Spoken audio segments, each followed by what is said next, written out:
अजितदादा पवार यांचा बेंगलोर दौरा, शहीद जवान सचिन यादव याच्या कुटुंबियांना दिला आधाराचा शब्द। संपादक गजानन टेकाळे। काश्मीरमध्ये देशाची सेवा बजावत असताना वीरगती प्राप्त झालेल्या बेंगलोर गावच्या सुपुत्र शहीद जवान सचिन यादव यांना आदरांजली वाहण्यासाठी आणि त्यांच्या कुटुंबियांना धीर देण्यासाठी आज राज्याचे उपमुख्यमंत्री तथा अर्थमंत्री अजित पवार यांनी बेंगलोर दौरा केला। यावेळी त्यांच्या सोबत नांदेड जिल्ह्याचे नेते प्रतापराव पाटील तसेच अनेक माजी मंत्री उपस्थित होते। पवारांनी यादव कुटुंबियांची भेट घेऊन त्यांच्याशी संवाद साधला व दुःखात सहभागी असल्याचे सांगत सांत्वन केले। ही संपूर्ण राष्ट्राची शोकांतिकाच आहे आणि देश तुमच्या पाठीशी आहे, अशा शब्दांत त्यांनी कुटुंबियांचे सांत्वन केले।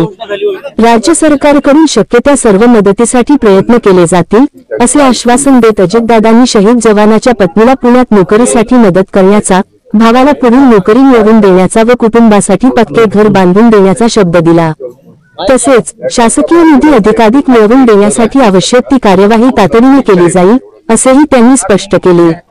या दौऱ्यामुळे शहीदाच्या कुटुंबाला एक दिलासा मिळाला असून शासन त्यांच्या पाठीशी खंबीरपणे उभे आहे, हे आजच्या भेटीतून स्पष्ट झाले।